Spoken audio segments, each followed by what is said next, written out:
that's exactly why she left, because she never wanted really to stay. She wanted the label, she wanted the title, she wanted the money. She didn't get so much money, but she did get the status. And now she's set on building herself up in America. He was just told anyone who marries Harry is going to be famous, as she indeed was. And then she said to her father when she was a young girl, she said, I want to be famous, I want to walk down the red carpet. And by marrying Harry, she achieved exactly that ambition. Tom Bower has just revealed 10 reasons, some documented, some alleged, all of them now sitting in print under his own name, for why Meghan Markle allegedly grew to despise the royal family and why critics believe she has spent years working to embarrass the institution.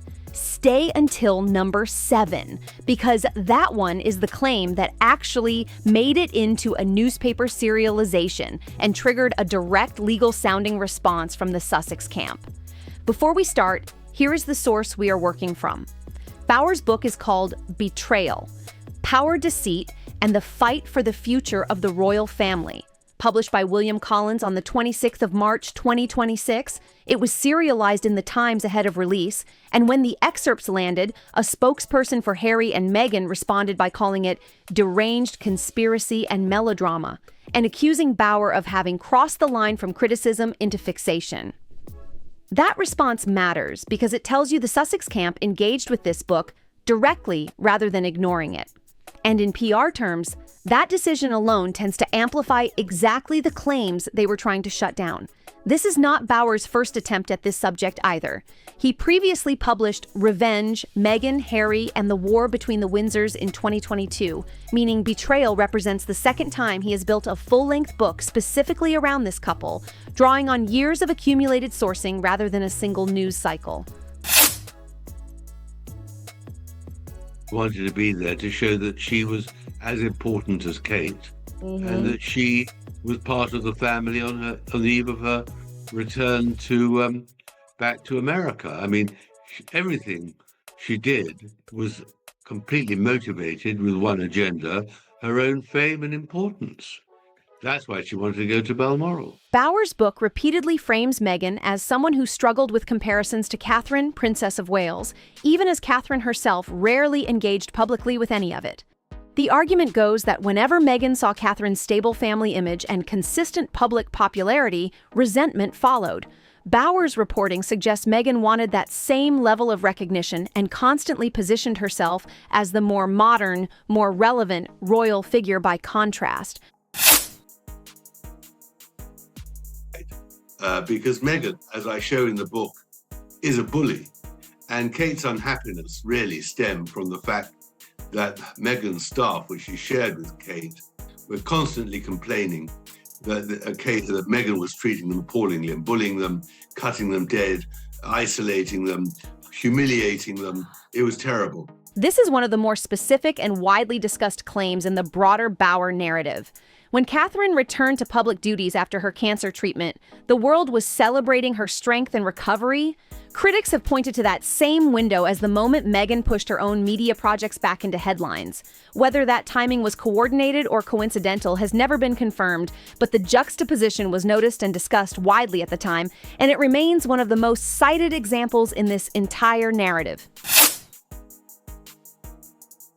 Soon after Princess Kate released her heartfelt cancer update, the non-royals then released a teaser for their latest Netflix program, Polo. I don't know about you, I find the timing very curious. They've always got to one-up the actual royal family, it seems.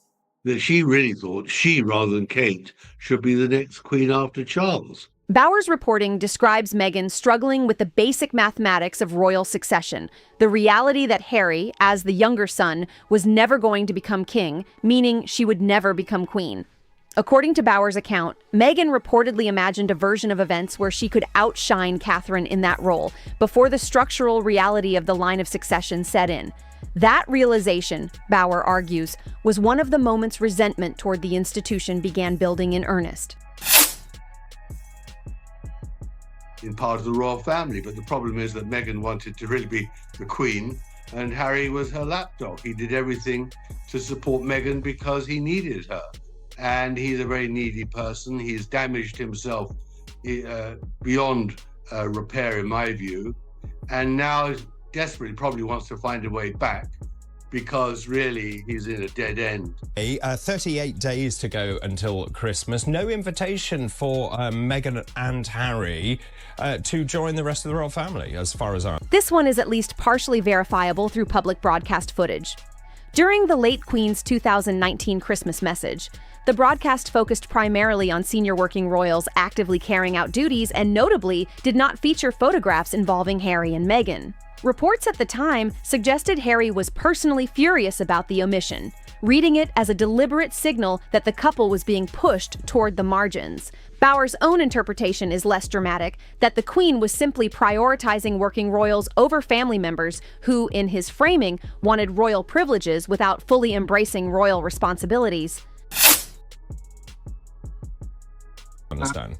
The blame, but I think on the whole, the blame lies more with Meghan, who I don't think understood the monarchy, didn't understand she couldn't be number one. There is only one number one in the monarchy, and she didn't understand hierarchy. And she thought that the monarchy was like Hollywood. It's all about celebrity, and in fact it's about hard work with little reward, and she didn't like that.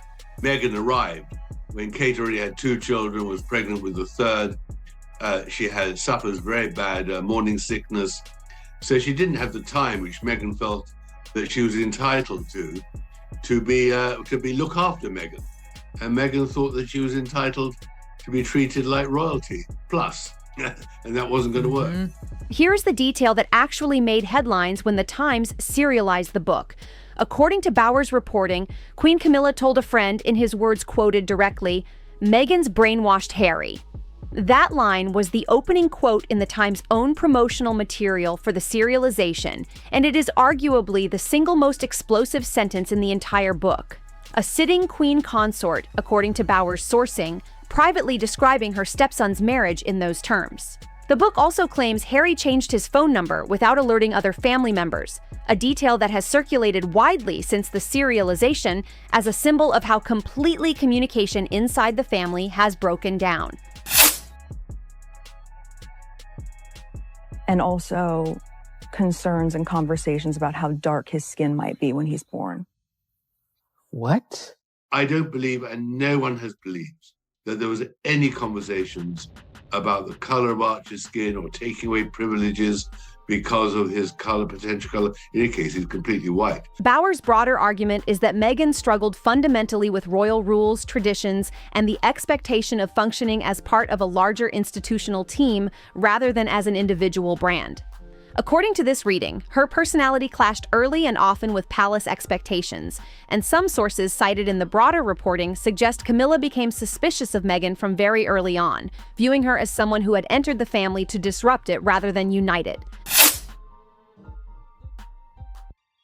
We're going to see on the balcony on Thursday morning, the Trooping of the Colour, a streamlined royal lineup. You're not going to have Harry and Meghan or Andrew or the others who've been into dodgy territory in the last few years. You're going to have the main players. The Queen, and you have Charles and Camilla, and then you have Kate and William. And that's the line of succession right there. This is the claim with the highest stakes of anything on this list, and it deserves to be handled with real care rather than treated as just another bullet point. In the March 2021 interview with Oprah Winfrey, Meghan said that concerns had been raised before Archie's birth about how dark his skin might be. That claim generated global headlines and remains one of the most consequential allegations either side of this story has ever made publicly. It has never been independently verified, and the specific individual involved has never been publicly named by Meghan or Harry. Critics, including voices cited throughout Bauer's work, argue the claim was used to frame the institution as fundamentally unfair and oppressive toward her. Supporters argue that dismissing it outright, without any independent verification either way, is its own form of bad faith. Both things can be true at once. The allegation is serious and unresolved, and it has also become a permanent flashpoint that defines how each side characterizes the entire rift. This is the claim that, more than any other on this list, actually reshaped how the public understands the breakdown between Harry and his family. She is that of the church. Well, you're right. It is very disappointing. But on the other hand, on the plus side, Piers, it does mean that Netflix won't get the panning shot of Meghan to the Queen. And that'll really annoy Netflix enormously. So there's always a bit of a rainbow. Now, Prince Harry is reportedly very sad that Prince Archie and Princess Lilibet are missing out on life with the rest of their family, and that the extensive family network that their cousins are enjoying, while his children aren't. I don't know what this spoilt brat expects. What did he expect when he uprooted his family and went to live in Montecito, and constantly slams the royal family? I don't think he realises how daft he really is. And I mean, he is very daft. If you've read Spare, the guy is like low IQ. Like, he's not the sharpest tool in the shed.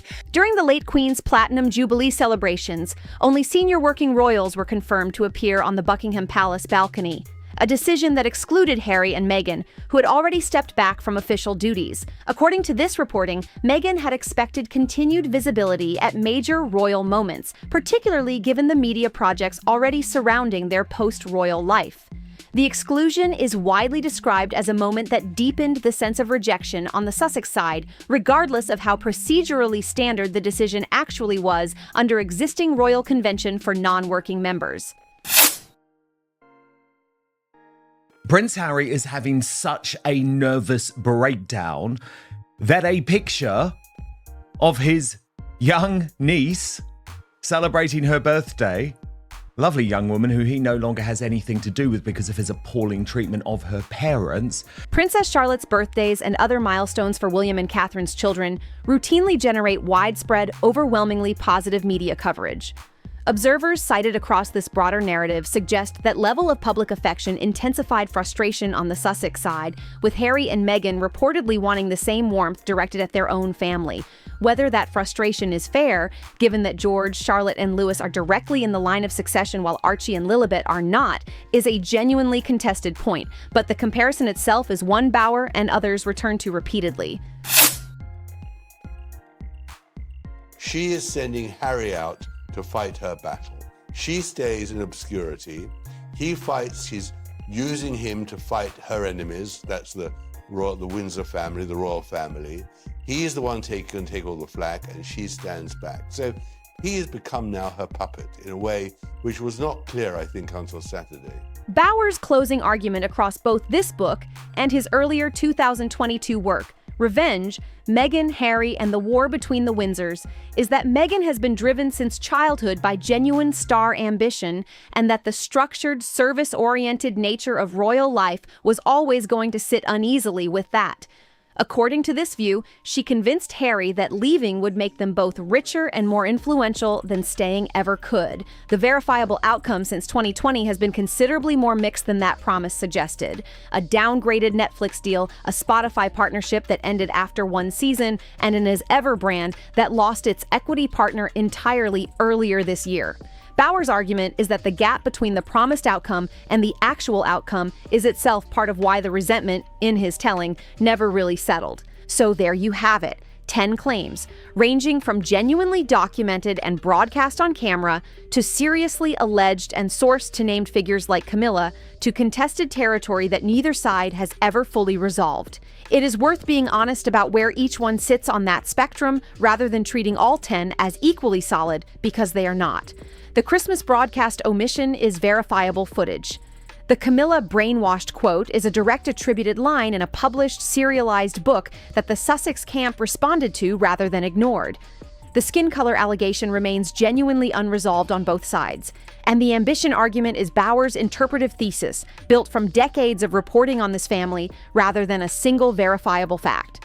What is not in dispute is that the Sussex camp took this book seriously enough to respond directly and forcefully, calling it deranged conspiracy and melodrama rather than letting the serialization pass without comment. In a story built almost entirely on competing narratives, that response is itself one of the more telling data points in the whole saga. It is also worth pausing on why a book like this lands so differently than the dozens of anonymous tabloid pieces that circulate about this family every single week. Anonymous sourcing is easy to wave away. A friend of a friend? A palace insider who cannot be named? a source close to the couple, none of that carries the same weight as a named biographer with 4 decades of investigative work behind him, publishing through a major house, attributing a specific quote to a specific member of the royal family, and getting a direct, public, on-the-record response from the people the quote is about. That is a fundamentally different category of claim than the speculative gossip that usually fills this space, and it is part of why betrayal generated the reaction it did rather than disappearing quietly into the news cycle the way most royal books do within a week of release. There is also a useful pattern worth noticing across all 10 of these points, regardless of how solid each individual claim is. Nearly every one of them describes a moment where Meghan wanted visibility, recognition, or status that the institution either could not or would not provide, given the strict mechanics of how the monarchy actually allocates attention and precedence. Whether you read that pattern sympathetically, as a woman repeatedly sidelined by a rigid and occasionally cold system, or critically, as Bauer clearly does, as evidence of an ambition that was never going to be satisfied by anything short of full equality, with the heirs themselves, the underlying pattern in the reporting is remarkably consistent. That consistency is precisely why this narrative has had the staying power it has, even as individual details within it remain contested, denied, or simply unverifiable from the outside.